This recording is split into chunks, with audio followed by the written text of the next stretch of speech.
നമസ്കാരം. അസ്ട്രോളജിക്കൽ ലൈഫിലെ എല്ലാ ഗുരുജനങ്ങൾക്കും ബന്ധുമിത്രാദികൾക്കും 1000 നന്ദി, നമസ്കാരം. എല്ലാവർക്കും 1202 പുതുവർഷ ആശംസകൾ. ഈ കാർത്തിക നക്ഷത്രക്കാർക്ക് ചിങ്ങമാസം മുതൽ അടുത്ത ചിങ്ങം വരെയുള്ള പുതുവർഷ ഫലത്തെയാണ് പറയാൻ പോകുന്നത്. 2026 ആഗസ്റ്റ് 17 മുതൽ 2027 ആഗസ്റ്റ് 17 വരെയാണ് കർക്കിടക മാസം വരെ ഒരു വർഷം. അപ്പോൾ ഈ മേടക്കൂറുകാർക്ക് ഇത്തിരി ഗുണകരമായ കാര്യങ്ങൾ പ്രതീക്ഷിക്കാവുന്നതാണ് കാർത്തിക നക്ഷത്രം. കാരണം വേഴം 4ലും 5ലും ഒക്കെ നിൽക്കുന്ന സമയം. അതേപോലെ 2026 ഡിസംബർ വരെ രാഹു 11. അതേപോലെ ശനി 12 നിൽക്കണ വലിയ കുഴപ്പമില്ല. 2026 6 മാസം വരെ ശനിയും 17. 2027 6 മാസം വരെയാണ് ശനി നമുക്ക് മീനത്തിൽ നിൽക്കുന്നത്. അതിന് മേഴത്തിലേക്ക് വരും 6 മാസം മുതൽ. അവിടെ എത്തി സൂക്ഷിക്കണം. അപ്പോൾ വേഴത്തിൻ്റെ സഞ്ചാരകാലം മേടക്കൂറുകാർക്ക് 4 നിൽക്കുന്നത് കൊണ്ട് നമുക്ക് മാതാ സുഹൃത് മാതുല ഭാഗിനേയ ക്ഷേത്രം സുഖം വാഹനം ആസനഞ്ച എന്നാണ്. അപ്പം അമ്മമാർ കുടുംബക്കാരുടെയൊക്കെ പ്രീതി സഹായമൊക്കെ കിട്ടും. സുഹൃത്തുക്കളുടെ സഹായം കിട്ടും. മാതുല അമ്മാവന്മാരുടെ സഹായം കിട്ടും. മരുമക്കളുടെ സഹായം കിട്ടും. ക്ഷേത്രം സുഖം വാഹനം ആസനം ചെയ്യാം. അമ്പലം വയ്ക്കാൻ വീട് വയ്ക്കാനൊക്കെ യോഗം. സുഖം, എല്ലാ അസുഖങ്ങളും മാറി നമുക്ക് നല്ല ആരോഗ്യവും ഉണ്ടാവും. ഇരിപ്പാടും കിടക്കാടും ഒക്കെ ഉണ്ടാകാനും സ്ഥാപനങ്ങളൊക്കെ ഉണ്ടാക്കാനും വീട് വയ്ക്കാൻ വസ്തു വാങ്ങിക്കാൻ വണ്ടി വാങ്ങിക്കാനൊക്കെ യോഗം. അതേപോലെ കുടുംബ ബന്ധുക്കളെല്ലാം ചേർന്നാണ് ഈ 4ാം ഇടം, കൂട്ടുകുടുംബം. സർവ്വ ബന്ധുക്കളുമായിട്ട് സ്നേഹിച്ച് ജീവിക്കാനുള്ള യോഗം. ഭാര്യ വേണ്ട, ഭർത്താവ് വേണ്ട, ബന്ധം വേണ്ട എന്നൊക്കെ പറയുന്ന ആൾക്കാരാണ് ഈ കാർത്തിക നക്ഷത്രക്കാർ. കാരണം ഇവർക്ക് എല്ലാവരോടും സ്നേഹമാണ്. എല്ലാവരോടും സ്നേഹമുള്ളവരാണ്. ആരും വേണ്ട എന്ന് വിചാരിക്കുകയില്ല. പക്ഷേ നമ്മൾ വീട്ടിലുള്ളവരോട് സ്നേഹിക്കുമ്പോൾ നാട്ടിലുള്ളവരുടെ വിരോധം, നാട്ടിലുള്ളവരെ സ്നേഹിക്കുമ്പോൾ വീട്ടിലുള്ളവരുടെ വിരോധം. അങ്ങനെ നമുക്ക് വീട്ടിലുള്ളവർ നാട്ടിലുള്ളവർ ആര് വേണം എന്നുള്ളത് നിങ്ങൾ ഉറച്ച് തീരുമാനിക്കണം. കാരണം വീട്ടിലുള്ളവരുടെ സ്നേഹത്തിൽ കുറഞ്ഞു വരുമ്പോഴാണ് നമുക്ക് ഫ്രണ്ട്സ് മതി, ലവർ മതി, ഹസ്ബൻഡ് വേണ്ട, വൈഫ് വേണ്ട എന്നൊക്കെ ചിന്തിച്ച് പലവരുടെയും ജീവിതം കുടുംബ കോടതിയിലാണ്. ജാതി വിട്ടും മതം വിട്ടും പല കാര്യങ്ങളിലും പോവുകയും സ്നേഹവും ഇഷ്ടമൊക്കെ കാണിച്ച് അവർക്ക് ആരുമില്ലാത്ത തരത്തിൽ ഏകാന്തവാസം നയിക്കുകയും ജീവിക്കുകയൊക്കെ ചെയ്യുന്നവരാണ് ഈ നക്ഷത്രക്കാർ. അപ്പം അതുകൊണ്ട് എത്ര ബന്ധുക്കളുണ്ടെങ്കിലും നമ്മൾ ഒറ്റയ്ക്കായി പോയല്ലോ ഭഗവാൻ, എല്ലാവർക്കും ഞാൻ ചെയ്യാനുള്ളത് ചെയ്ത് സഹായിച്ചെങ്കിലും എനിക്ക് ഒരു മനുഷ്യരുമില്ല, ആരുമില്ല, ഒന്നുമില്ല എന്ന് ചിന്തിച്ചു പോകും. അപ്പം അതുകൊണ്ട് നിങ്ങൾ വീട്ടിലുള്ളവരെ സ്നേഹിക്കുന്നതാണ് ജീവിതകാലത്തിൽ മൊത്തവും നല്ലത്. എല്ലാവരോടും സ്നേഹം കാണിക്കുക നിമിത്തം ജീവിതത്തിൽ ഒരു പരാജയം വരാതിരിക്കാൻ നമ്മൾ ശ്രദ്ധിക്കണം. പുനർവിവാഹം, പത്രകലഹം, ദാമ്പത്യ വിരഹം ഇതൊക്കെ കൂടുതൽ അനുഭവപ്പെടുന്ന നാളും കൂടിയാണ്. അപ്പോൾ അതുകൊണ്ട് നമ്മളെ രക്ഷിക്കാൻ നമുക്ക് മാത്രമേ പറ്റൂ. അപ്പോൾ 4ൽ വേഴം നിൽക്കുമ്പോൾ കലകിച്ച് പിന്നിച്ച് ഇരിക്കുന്നവർക്കൊക്കെ നമ്മളോടൊത്ത് സ്നേഹം കൂടും, ബഹുമാനം കൂടും, ഇഷ്ടം കൂടും. ആ സമയം നിങ്ങൾ മുതലാക്കുകയാണ്. സ്നേഹിച്ചിരിക്കുന്നവരെല്ലാവരെയും സ്നേഹിച്ച് ജീവിക്കാൻ നമ്മളൊരു ശ്രമം നടത്തിയ ആ പരിശ്രമം വലിയ വിജയവും സ്നേഹവും സന്തോഷവും ഒക്കെ കിട്ടുന്നതായിരിക്കും. അത് കഴിയുമ്പോൾ 5ലേക്ക് വേഴം വരും. വേഴം 5 വരുമ്പോൾ പുത്രസ്ഥലാഭോ അഥവാ ആരോഗ്യം പ്രതിബോധയേശ മനസന്തുഷ്ട പുണ്യോദയാണ്. സന്താനലാഭം, മക്കളെല്ലാവർക്കും ഇല്ലാത്തവർക്കും മക്കളുണ്ടാകാൻ, ഉള്ള മക്കൾക്ക് നല്ല ഐശ്വര്യം അഭിവൃദ്ധിയും അവർക്ക് വിദ്യ, ഉദ്യോഗ, അധികാരം, ആയുസ്സ, അഭിവൃദ്ധി ഇതൊക്കെ കിട്ടാനും, അതേപോലെ ആരോഗ്യം, അസുഖങ്ങൾ നിശേഷവും മാറി, ഉള്ളതിൻ്റെ അസുഖവും മാറും, നമ്മുടെ അസുഖവും മാറും.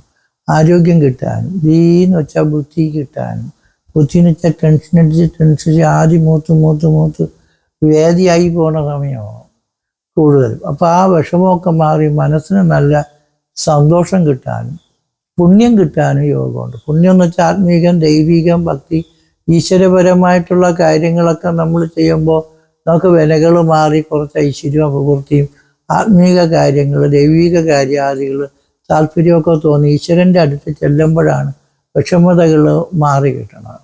ഇങ്ങനെ നമുക്ക് കുറച്ച് ആത്മീകവും ദൈവികവും ഒക്കെ വരുത്തിയാൽ നല്ലത് വരും. അപ്പം അതുകൊണ്ട് വേഴത്തിൻ്റെ സഞ്ചാരകാലം വളരെ നല്ലതാണ്. എന്നാൽ നമുക്ക് മേടക്കൂറുകാർക്ക് ശനി 2027 6 മാസത്തിൽ ജന്മത്തി വരെയാണ്. അതൊരു ഭയങ്കര കുരുക്കാണ് ശനി ജന്മത്തി വരുമ്പോൾ. കാരണം നമുക്ക് 4ലും 5ലും മേടം നിൽക്കുന്നുണ്ട്, സമ്പത്തും സന്തതി സൗഭാഗ്യമൊക്കെ കിട്ടുമെങ്കിലും ജന്മത്തി ശനി വരുമ്പോൾ പാവയിൽ ലഗ്നഗതയെ പരാജയം എന്നാണ്. പല കാര്യങ്ങൾക്കും പരാജയം ഉണ്ടാവുമെന്നാണ്. വിജയം കിട്ടിയാലും പരാജയം വരാതെ സൂക്ഷിക്കേണ്ടുന്നത് നിങ്ങളുടെ ഉത്തരവാദിത്വമാണ്. അതെന്തുകൊണ്ട് വിജയം കിട്ടുന്നതാണ് പരാജയം വരുന്നത് എന്ന് ചോദിച്ചാൽ, ഒരാളൊരു ജോലിക്ക് വേണ്ടി പരിശ്രമിക്കണമെന്ന് വിചാരിച്ചോ, സെലക്ഷൻ കിട്ടി, ജോലിയും കിട്ടി. അയ്യോ അതെന്നെ കൊണ്ട് പറ്റൂലെന്നും കൊണ്ട് ഒരു പോലീസിൽ ജോലി കിട്ടാൻ വേണ്ടി ഒരുത്ത എല്ലാ തരത്തിലും വർഷങ്ങൾ കൊണ്ട് ട്രെയിനിങ് ഒക്കെ നടത്തി ഓട്ടവും ചാട്ടമൊക്കെ നടത്തി സെലക്ഷൻ കിട്ടിയപ്പോൾ അവന് ഈ പറയുന്ന ട്രെയിനിങ് പീരീഡിൽ എന്നെ കൊണ്ട് സഹിക്കാൻ പറ്റൂലെന്നും പറഞ്ഞുകൊണ്ട് ആ ജോലി കളയിട്ട് വന്നാൽ എങ്ങനെ ഇരിക്കും? അത് പരാജയമായിട്ട്. നിങ്ങൾക്കൊരു ജോലി കിട്ടാൻ വേണ്ടി കിടന്ന് പരിശ്രമിച്ച് ജോലി കിട്ടിയപ്പോഴാണ് അത് ഭയങ്കര ജോലി ഭാരമാണ്, അത് ഒരുപാട് അവിടെ ഉള്ളവർ ശരിയല്ല, എന്നെ അത് പറയണം, ഉപദ്രവിക്കണം, എൻ്റെ ജീവിതം തകർക്കണമെങ്കിൽ എനിക്കിനി അവരുമായിട്ടും ആ സ്ഥാപനമായിട്ടും ആ ജോലിയായിട്ടും മുന്നോട്ട് പോകാൻ പറ്റൂല എന്ന് തോന്നി കളക്റ്റ് വന്നാൽ അതും പരാജയം. ഒരു പൈസയും കൊടുക്കാതെ നമ്മളൊരു പരീക്ഷ എഴുതി ആ മെറിറ്റ് ലിസ്റ്റിൽ MBBSന് എൻജിനീയറിങ്ങിന് ഏതെങ്കിലും നല്ല കോഴ്സിന് അഡ്മിഷൻ കിട്ടിയാൽ അയ്യോ അത് ദൂരം കൂടി പോയി പഠിക്കാൻ പറ്റില്ല, എന്നെ കൊണ്ട് പറ്റൂലെന്നും പറഞ്ഞുകൊണ്ട് ഒരു കുട്ടിയായിരുന്നാലും അത് ഉപേക്ഷിച്ചു എന്ന പരാജയമായിപ്പോൾ. അപ്പം ഇങ്ങനെയുള്ള പരാജയങ്ങൾ നമുക്കുണ്ടെന്ന് മനസ്സിൽ വിചാരിച്ചോളണം. അതിനെ വിജയം കണ്ടെത്താൻ വേണ്ടിയുള്ള പ്രായച്ചിത്തങ്ങളും പ്രാർത്ഥനകളും പൂജകളും ചെയ്യുമ്പോൾ പരാജയം മാറി വിജയം കിട്ടും. ചെറിയ സമുദ്രമാണെങ്കിൽ നമുക്ക് നടന്ന് അക്കരെ കയറാം, അല്ലെങ്കിൽ നീന്തി കയറാം. വലിയൊരു സമുദ്രത്തിൽ കൂടെ നീന്തി കയറാനും നടന്നു കയറാനും പറ്റൂലെങ്കിൽ ഒരു കപ്പല, ബോട്ടാ, വള്ളമോ, ഒരു ചാളത്തടിയ, ഒരു പ്ലെയിനാ ഉണ്ടെങ്കിൽ നമുക്ക് അതിൽ കയറി അപ്പുറത്തിറങ്ങിക്കൂടെ? പ്ലെയിൻ വാങ്ങിച്ച് തന്നെ നമുക്ക് പോകണമെന്നുണ്ടോ? ചെറിയൊരു ടിക്കറ്റ് ഇട്ട് അപ്പുറത്തിറങ്ങിക്കൂടെ? അതേപോലെയാണ് നമുക്ക് ദോഷമുള്ള ഘട്ടത്തിൽ പരിഹാരം കൊണ്ട് വിജയങ്ങൾ കണ്ടെത്താൻ ശ്രമിക്കുന്നത്. അങ്ങനെ ശിരോരുക്ക്, തലവേദന, കണ്ണുവേദന, ശിരസ് രുക്കെന്ന് വെച്ചാൽ ശിരസ് എന്ന് വെച്ചാൽ തല, രുക്കെന്ന് വെച്ചാൽ രോഗം. എനിക്ക് തലയ്ക്ക് സുഖമില്ലേ എന്ന് ചോദിക്കുക ആൾ. ദുഃഖം, മനസ്സിന് ഭയങ്കര ദുഃഖവും, ദുഷ്കീർത്തി, പേരുദോഷങ്ങളും, സ്ഥാനഭ്രംശം, വീടും സ്ഥലമൊക്കെ വിട്ടുമാറി പോകണമെന്ന് തോന്നും. ഇപ്പോൾ വിദേശത്തിരിക്കണമെങ്കിൽ അവിടെ വിട്ടുമാറിഞ്ഞ് പോകണമെന്ന് തോന്നും. നമുക്ക് അവിടുത്തെ ഗ്രീൻ കാർഡ്, സിറ്റിസൺഷിപ്പ്, അതേപോലെ നമുക്ക് അവിടുത്തെ കോൺട്രാക്റ്റുകൾ, PR, ഇങ്ങനെയൊക്കെയുള്ള ഒരുപാട് നിയമക്കുരുക്കുകൾ വിദേശത്ത് പഠിക്കാൻ പോകുന്നവർക്കും ജോലിക്ക് പോകുന്നവർക്കൊക്കെ ഉണ്ട്. അവർക്കതൊന്നും പെട്ടെന്ന് നമുക്ക് കിട്ടാൻ ചാൻസ് കുറവെന്നൊക്കെ ഉള്ളൊരവസ്ഥയൊക്കെ ഉണ്ടായിപ്പോകും. അതൊക്കെ നമ്മളെ പരാജയത്തിൻ്റെ ഭാഗമാണെന്ന് ചിന്തിച്ചു. അങ്ങനെ മരിച്ചു കളഞ്ഞാൽ കൊള്ളാമെന്ന് പോലും ആലോചിച്ചു. അപ്പോൾ ഇങ്ങനെയൊക്കെയുള്ള കുഴപ്പമുള്ളതുകൊണ്ട് നിങ്ങളെ കൊല്ലാതിരുന്നാൽ മതി. നമുക്ക് വേഴത്തിൻ്റെ അനുഗ്രഹവും സഞ്ചാരകാലവും ഒക്കെ നല്ലതായതുകൊണ്ട് രക്ഷപ്പെടാൻ പറ്റും. പിന്നെ രാഹു മേടക്കൂറുകാർക്ക് 11 നിൽക്കുകയാണ് 2027 6 മാസം. അവിടെയും കൊള്ളാം. അത് കഴിയുമ്പോൾ രാഹു 10ലേക്ക് വരുമ്പോൾ ജോലിക്ക് തടസ്സവും പ്രവൃത്തി തടസ്സങ്ങളും ശത്രുക്കളും വിരോധികളും ഉണ്ടാവും.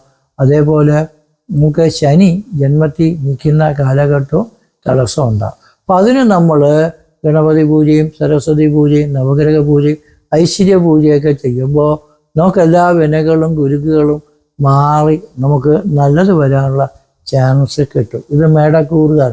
ഇടവക്കൂറുകാർക്ക് നമുക്ക് എന്താണെന്ന് വെച്ചാൽ വേഴനിപ്പോൾ 3 നിൽക്കുകയാണ് ഈ കൊല്ലം. അതുകൊണ്ട് ഇത്തിരി കലഹങ്ങളും വിരോധങ്ങളും ശത്രുതകളൊക്കെ ഉള്ളതാണ്. ശനി എന്ന് പറയുന്ന ഗ്രഹം നമുക്ക് ഇപ്പം 11ലാണ് നിൽക്കുന്നത്. അതുകൊണ്ട് ആരോഗ്യവർദ്ധന, രാജാവിൻ്റെ പ്രീതി, അധികാരികളുടെ പ്രീതി, ധനസമാധാനം, ധാരാളം ധനമൊക്കെ വന്നു ചേരും. നല്ല സുഹൃത്തുക്കളും ബന്ധുക്കളും ഒക്കെ കിട്ടും. എല്ലാ കാര്യത്തിനും വിജയം, മനസന്തോഷം, യശസ്, സന്താന ഐശ്വര്യ, പ്രവൃത്തി, സാമ്പത്തിക, ദാമ്പത്തിക, കുടുംബ ഐശ്വര്യങ്ങൾ, വിദ്യാ നേട്ടങ്ങൾ, ഉദ്യോഗ നേട്ടങ്ങൾ ഇതൊക്കെ കിട്ടും. പിന്നെ വേഴൻ എന്ന് പറയുന്ന ഗ്രഹം നമുക്ക് 10 മാസം വരെ നമുക്ക് കർക്കിടകൻ രാശിയിൽ 3ലും, അത് കഴിയുമ്പോഴത്തേക്കും നമുക്ക് എന്തായിരുന്നാലും 2027 6 മാസം വരെ വേഴം 3ലും 4ലും ഒക്കെ ആയിട്ട് നിൽക്കും. അപ്പോൾ അതുകൊണ്ട് നിങ്ങൾ വിഷ്ണുവിനെ ഭജിക്കണം, ഭാഗ്യസൂക്തം, ഐക്യമത്വ സൂക്തം മുതലായ മന്ത്രങ്ങൾ ജപിക്കണം. രാഹു എന്ന് പറയുന്ന ഇടവക്കൂറുകാർക്ക് ഇപ്പോഴും നിൽക്കുന്നതെന്ന് വെച്ചാൽ 10-ലാണ്, അത് 9-ലേക്ക് വരും. അങ്ങനെ അതും ഒരു അനുഗ്രഹമാണ്. 9 രാഹു വരുന്ന കാലഘട്ടം. കാരണം ഈ ശനിയെപ്പോലെ കണക്കാക്കാവുന്ന ഒരു ഗ്രഹമാണ് രാഹു എന്നാണ്. അപ്പോൾ രാഹു ശനിയുടെ വീടായ മകരരാശിയിൽ വരുന്ന സമയം നമുക്ക് കുറേ അനുഗ്രഹങ്ങൾ, ഗുണങ്ങളൊക്കെ കിട്ടും. ഭാഗ്യാദി അഭീഷ്ടഭാവേശപ്യശുവോ ഭാഗ്യ പുഷ്ടികൃൽ ലഗ്നാൽ പുത്രി ഇതി പദ്യേ തത് വരാഹമിഹിരോദിതം. വരാഹമിഹിരാചാര്യർ പറയുന്നത്, ഭാഗ്യം മുതലായിരിക്കുന്ന ഇഷ്ടസ്ഥാനങ്ങളിൽ അശുഭനായ ഒരു ഗ്രഹം വന്നാൽ ഭാഗ്യത്തിന് പുരോഗതി കിട്ടും. അപ്പോൾ ആ ഒരു രാഹു മാറിക്കഴിഞ്ഞ 1.5 വർഷത്തേക്കാണ്. അപ്പോൾ രാഹുവിൻ്റെ ഗതി നമുക്ക് ഗുണം കിട്ടും.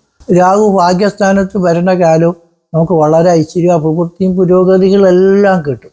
അപ്പോൾ രാഹുവിൻ്റെ സഞ്ചാരകാല ഇടവക്കൂറുകാർക്ക് കൊള്ളാം. ശനി മേടത്തിലേക്ക് വരുമ്പോൾ 7-ാണ്ട് ശനി ആരംഭിക്കുകയാണ്. അതുകൊണ്ട് ശാസ്താവിനെയും ഹനുമാനെയൊക്കെ ഭജിക്കണം.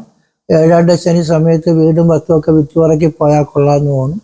നിൽക്കുന്ന രാജ്യം ഏതാണെങ്കിലും, നമ്മളെ നാട്ടിലാണെങ്കിൽ വിദേശത്ത് പോകണമെന്ന് തോന്നും. വിദേശത്ത് നിൽക്കുന്നവർ വേറെ ഏതെങ്കിലും രാജ്യത്ത് പോകണമെന്ന് തോന്നും. അത് ഏത് രാജ്യത്ത് പോകണമെന്നൊക്കെ നമുക്ക് തീരുമാനിച്ച് പൊയ്ക്കോളണം. പക്ഷെ അവിടെ നല്ല സാലറി ഉണ്ടാ, ജോബുണ്ടാ, നല്ല അവസരങ്ങളുണ്ടാ എന്നൊക്കെ നോക്കിയിട്ട് പോകണം. ഇല്ലാതെ ചാടിക്കയറി ഒരു സ്ഥലത്ത് പോയി അവിടെ ഇവിടെ എവിടെയും ഒന്നുമില്ലാതായി പോകരുത്. കാരണം നമ്മളൊക്കെ ജീവിക്കാൻ വേണ്ടിയാണ് ഒരു രാജ്യം വിട്ട് മറ്റൊരു രാജ്യത്ത് പോകുന്നത്. അപ്പോൾ പെട്ടെന്ന് അവിടെ ചെന്നിട്ടൊരു ജോലി ഒപ്പിക്കാനൊക്കെ പണ്ട് ആളുകൾ ആഗ്രഹിക്കും, ചെയ്യണം. പക്ഷെ ഇന്നത്തെ കാലവും നിയമവ്യവസ്ഥിതികളും സ്വദേശീവൽക്കരണമൊക്കെ നമുക്കറിയാം. അപ്പോൾ ഇങ്ങനെയുള്ള സമയങ്ങളിൽ നമ്മൾ ചാടിപ്പോയാൽ സമയത്തിൻ്റെ കുരുക്കും കൂടെ ഉള്ളത് കൊണ്ട് നമുക്ക് ഇത്തിരി ബുദ്ധിമുട്ട് വരും.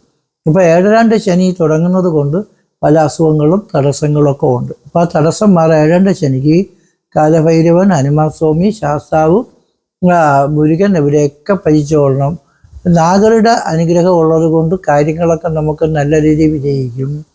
വേഴത്തിൻ്റെ മാറ്റം നല്ല രീതി വരാൻ മഹാസുദർശന ഹോമം, നരസിംഹമൂർത്തി പൂജ, ഭാഗ്യസൂക്ത ജപം, ഐക്യമത്വ സൂക്ത ജപം മുതലായ മന്ത്രങ്ങൾ ജപിക്കാൻ അറിയാമെങ്കിൽ ജപിക്കണം. അല്ലെങ്കിൽ അമ്പലത്തിൽ വഴിപാടുകളും പൂജകളും ചെയ്യുമ്പോൾ നമുക്ക് എല്ലാ ദോഷങ്ങളും മാറാനും നല്ലത് വരാനുമുള്ള ചാൻസ് ഉണ്ടാകും. അങ്ങനെ തടസ്സങ്ങൾ മാറാനുള്ള പ്രാർത്ഥനകളും പരിഹാരങ്ങളും ചെയ്യണം. ജാതകം കൂടെ ഒന്ന് പരിശോധിച്ച് നോക്കണം. ജാതകത്തിൽ നല്ല ദശാകാലങ്ങളൊക്കെ ആണെങ്കിൽ നമുക്ക് ദോഷം ഒരുപാട് ബാധിക്കാതിരിക്കും. ജാതകത്തിൽ എന്തെങ്കിലും സമയദോഷങ്ങൾ ഉണ്ടെങ്കിൽ നമുക്ക് പരിഹാരങ്ങൾ ചെയ്യണം. അമ്പലത്തിലൊക്കെ പോകണം. ഏത് മതത്തിൽ വിശ്വസിക്കുന്നവരാണെങ്കിലും അവരുടെ മതപരമായ പ്രാർത്ഥനകൾ, നേർച്ചകൾ, കുർബാനകൾ, നേർച്ചകളൊക്കെ നടത്തുമ്പോൾ നല്ലത് വരും. അങ്ങനെ എല്ലാവർക്കും നല്ലത് വരട്ടെ എന്ന് പ്രാർത്ഥിക്കുന്നു. കാലഭൈരവ സ്വാമി ക്ഷേത്രത്തിൽ എല്ലാ അമാവാസി തോറും രാവിലെ തൊട്ട് വൈകുന്നേരം വരെ വിവിധ തരം പൂജകളുണ്ട്. രാവിലെ ഗണപതി പൂജ, 10 മണിക്ക് മൃത്യുഞ്ജയ ഹോമം, പിതൃക്കൾക്ക് ബലി, തിരുഹോമം, വിമരാജ പൂജ, ഭദ്രാളി പൂജ, കാലഭൈരവന് പാല്, തൈര്, വെണ്ണ, കളഭം, കുങ്കുമം, തേന്, കരിക്ക് മുതലായ ദിവ്യ അഭിഷേകങ്ങൾ, ഭസ്മാഭിഷേകം, പുഷ്പാഭിഷേകം, ഇങ്ങനെയുള്ള വലിയ ചടങ്ങുകൾ നടത്തുന്നുണ്ട്. അത് ലോക ജന നന്മയ്ക്ക് വേണ്ടിയാണ്. പഴയ കാലത്തേ ഉള്ള അമ്പലമാണ്, ഇപ്പോഴുള്ളതല്ല. കാലഭൈരവൻ്റെ സകാരമായ രൂപം പ്രതിഷ്ഠിച്ചിട്ട് 5-6 കൊല്ലം ആയോളൂ. പക്ഷേ പഴയ കാലത്തെ കാലഭൈരവന് പൂജയുള്ള അമ്പലമാണ്, മാന്ത്രികന്മാരുടെ അമ്പലമാണ്. നിങ്ങൾക്ക് പൂജകളും വഴിപാടുകളും നടത്താൻ താല്പര്യമുള്ള ഭക്തജനങ്ങൾ വാട്സപ്പിലേക്ക് മെസ്സേജുകൾ അയക്കുക.